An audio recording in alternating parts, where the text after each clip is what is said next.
नमस्कार। खबरों की खबर में आपका स्वागत है। रिया चक्रवर्ती धीरे धीरे सीबीआई के जाल में फंसती चली जा रही है। सीबीआई का शिकंजा कस चुका है। फिलहाल रिया के भाई और रिया के पिता को सीबीआई ग्रिल कर रही है, पूछताछ की जा रही है।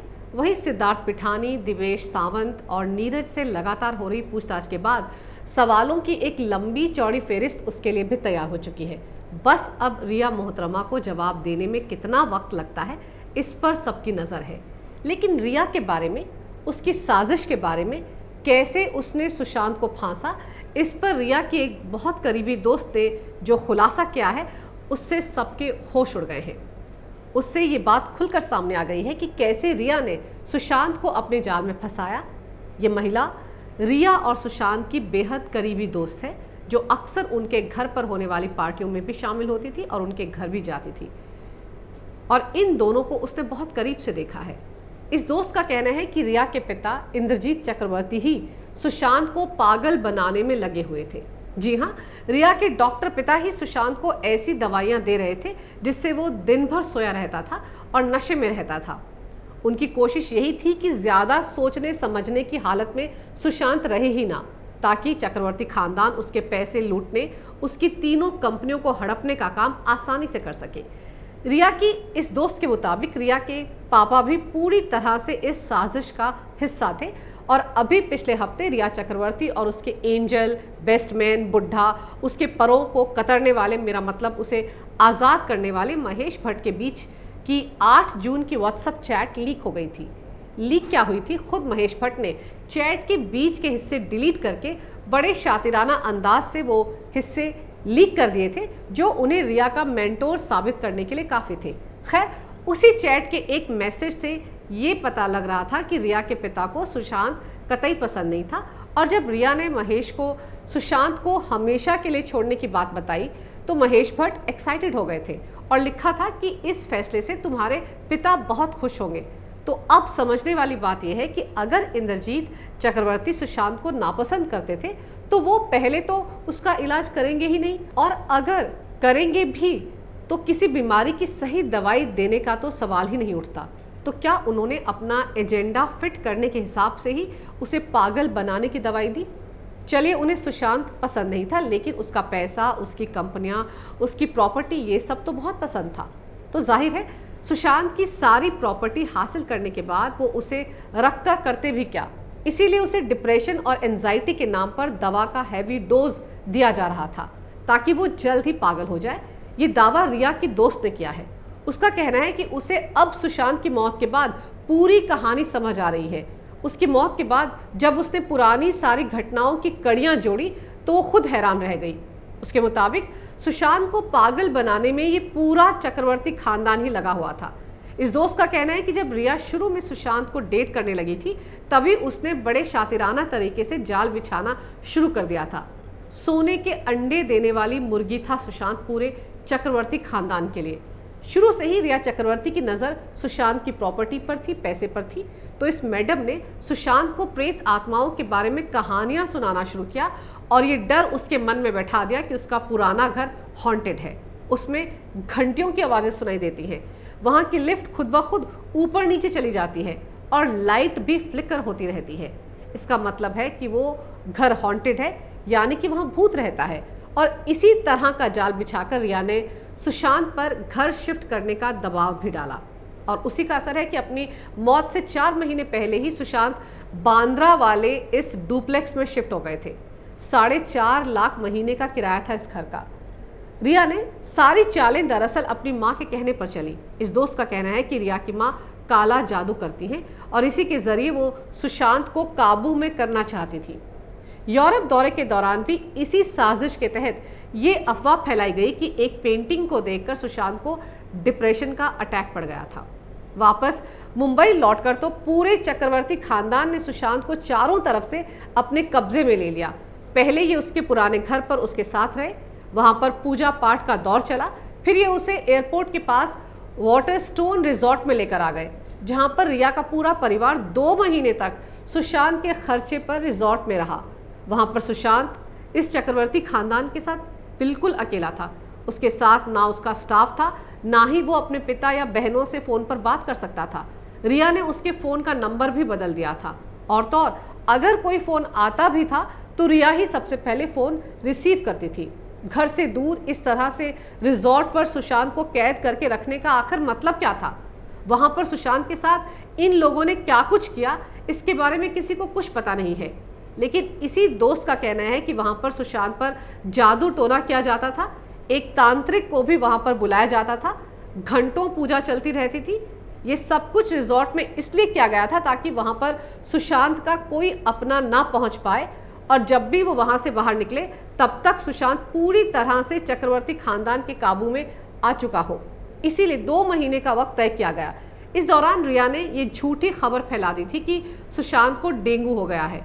अब अगर सुशांत को डिप्रेशन था भी तो उसके पिता और बहनों को इस बारे में जानकारी क्यों नहीं दी गई? और घर होते हुए इस तरह से 2 महीने तक रिजॉर्ट में क्यों चक्रवर्ती परिवार सुशांत को लेकर गया? रिया ने डेंगू वाली झूठी खबर आखिर क्यों फैलाई? इस दोस्त का कहना है कि दिखावे के लिए रिया कूपर अस्पताल के डॉक्टर चावड़ा के पास सुशांत को लेकर जाती थी, लेकिन उसको असली दवाइयां तो रिया के पिता ही देते थे। याद है ना, खुद महेश भट्ट ने कहा था कि सुशांत की हालत तो परवीन बॉबी जैसी हो गई थी, और उन्होंने ही रिया से सुशांत को कूपर अस्पताल के डॉक्टर के पास ले जाने को कहा था। आपको पता है ना कि डिप्रेशन के मरीजों में आत्महत्या करने की टेंडेंसी ज़्यादा होती है। नेगेटिव थॉट्स चूंकि उनके दिमाग में हावी रहती हैं तो वो इस तरह के कदम उठा सकते हैं। रिया भी बड़ी सोची समझी साजिश के तहत पूरी मायानगरी के बड़े बड़े अस्पतालों के डॉक्टरों को छोड़कर सुशांत को महेश भट्ट के बताए कूपर अस्पताल में लेकर गई। ये सिर्फ एक दिखावा था दुनिया के सामने सुशांत को डिप्रेशन का मरीज बताने का। बाकी दवाइयां तो इंद्रजीत चक्रवर्ती दे ही रहे थे। सुशांत के जिम पार्टनर सुनील शुक्ला ने भी बताया था कि सुशांत कभी भी दवाइयां नहीं लेता था, और जो विटामिन्स वो लेता था उनको लेकर वो बहुत पर्टिकुलर था। उनके ब्रांड, उनके नाम उसे हमेशा याद रहते थे। वो कभी भी किसी के कहने पर कोई दवा नहीं लेता था।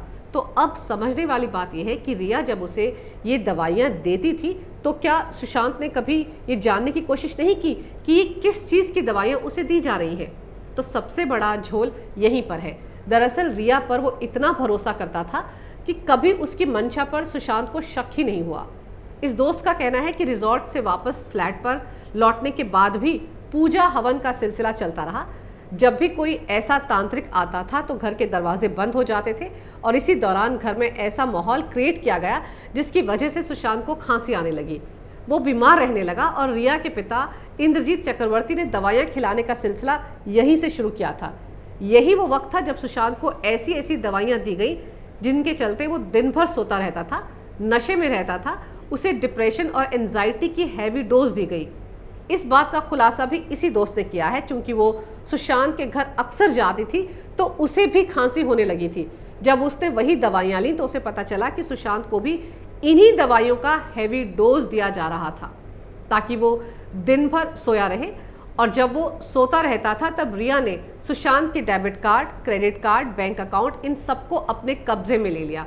यहाँ तक कि सुशांत के खाते जिन 2 बैंकों में थे वहाँ पर भी रिया आने जाने लगी थी। इन दोनों बैंकों के मैनेजर बाकायदा रिया के कहने पर घर आते थे, और सुशांत सिर्फ चेक पर साइन करता था, और कई बार तो रिया फर्जी दस्तखत भी कर लेती थी। बाकी उसे ये पता नहीं होता था कि उसके पैसे का इस्तेमाल क्या हो रहा है। रिया सुशांत के घर पर पार्टियां करती थी, जिसमें रिया का भाई शौविक, उसके माता पिता, करीबी दोस्त और रिया की इन हरकतों का खुलासा करने वाली ये दोस्त भी उन पार्टियों में शामिल हुआ करती थी। ज़रा सोचिए, रिया का अपना बॉयफ्रेंड सुशांत सिंह राजपूत बीमार होता था, और ये मोहतरमा अपने दूसरे दोस्तों को और अपने परिवार के लोगों को बुला बुलाकर उसी के पैसे से पार्टियां करती थी। दोस्त का कहना है कि रिया सुशांत के पैसे उड़ाने में लगी हुई थी, जमकर शॉपिंग करती थी, महंगी से महंगी चीज़ें खरीदी जाती थी, और इस खेल में रिया का पूरा परिवार शामिल था। यही वो वक्त था जब रिया ने मुंबई के 2 बड़े बड़े पॉश इलाकों में करोड़ों के फ्लैट भी खरीदे। रिया ने बड़े सुनियोजित तरीके से सुशांत को काबू में करने के लिए उसके पुराने स्टाफ को भी बदल दिया था, और तो और सुशांत के मोबाइल फ़ोन को भी उसने अपने कब्जे में ले लिया था। उसका नंबर वो बार बार बदल देती थी ताकि वो अपने परिवार के लोगों से या अपने दोस्तों से बात ना कर पाए और उन्हें सुशांत की हालत के बारे में कुछ भी पता ना चल पाए। और इस दोस्त का ये भी कहना है कि वो इन दोनों को बहुत नज़दीक से जानती थी, लेकिन फिर भी ये कपल उसे बहुत मायनों में ऑड कपल लगता था। कुछ तो था दोनों के बीच जो उसे सामान्य नज़र नहीं आता था। इस दोस्त का कहना है कि जब उसने रिया से ये पूछा था कि वो प्रेत आत्माओं की कहानियाँ सुशांत को क्यों सुनाती है, तो रिया ने ये कहकर उसे टाल दिया था कि तुम जब इन चीज़ों पर विश्वास नहीं करती हो तो तुमसे इस पर बात करने का कोई फ़ायदा नहीं है। ज़रा सोचिए, सुशांत पर जादू टोना, एंटी डिप्रेशन और एंटी एंजाइटी की दवाइयाँ देकर उसके पैसे लूटने का कितना बड़ा षड्यंत्र चक्रवर्ती परिवार ने रचा था। इस दोस्त की बातों पर भरोसा इसलिए भी हो रहा है क्योंकि सुशांत ने खुद अपनी बड़ी बहन को फ़ोन करके कहा था कि उसे रिया के चंगुल से छुड़ा लो, फिर दोबारा फ़ोन करके ये भी कहा था कि वो उसे मेंटल अस्पताल में भर्ती होने के लिए उस पर प्रेशर डाल रही है। यानी कि चक्रवर्ती परिवार ने ये तय कर लिया था कि सुशांत से सारी प्रॉपर्टी को अपने कब्जे में लेकर वो उसे पागल घोषित करके अस्पताल में भर्ती करवा देंगे।